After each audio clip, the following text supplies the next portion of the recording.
ఎందుకు అంటున్నామంటే రాష్ట్రంలో red book పరిపాలన నడుస్తుంది. ఆ రెడ్ బుక్ పరిపాలన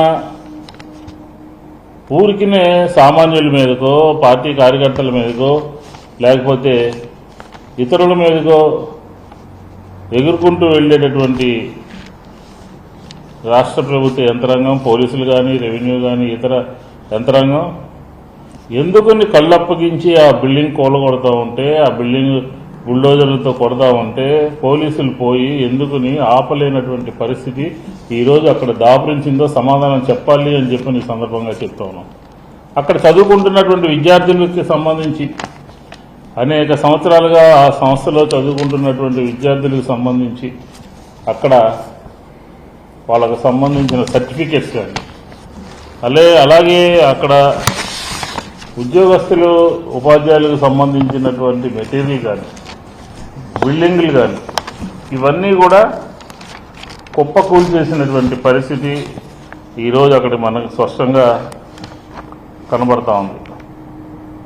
ఎందుకని పోలీసులు దాన్ని ఆపలేకపోయారో, ఎందుకని రెవెన్యూ యంత్రాంగం ఇలాంటి ఆక్రమణలు, దౌర్జన్యాలు జరుగుతూ ఉంటే ఎందుకని ప్రభుత్వ యంత్రాంగం, పోలీసు యంత్రాంగం ఆపాల్సినటువంటి బాధ్యత వాళ్ళ మీద ఉన్నదా లేదా అని చెప్పని కూడా ఈ సందర్భంగా మేము అడుగుతా ఉన్నాం.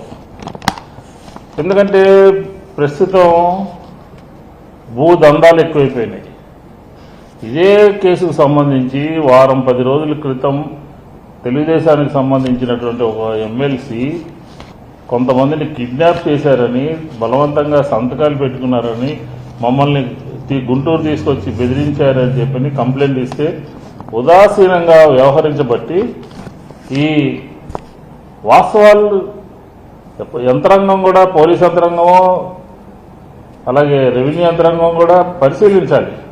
కోర్టు ఏం జడ్జిమెంట్ ఇచ్చింది, ఆ జడ్జిమెంట్ ఇవ్వడానికి ఎవరు బలవంతంగా సంతకాలు తీసుకున్నారు, ఎవరు అదాలత్ పేరు మీద మోసం చేస్తున్నారు, ఎవరు ఈ భూమిని కైంకర్యం చేయాలని చెప్పని తెలుగుదేశంలోనే 2 వర్గాలు కొట్టుకుంటున్నటువంటి పరిస్థితి.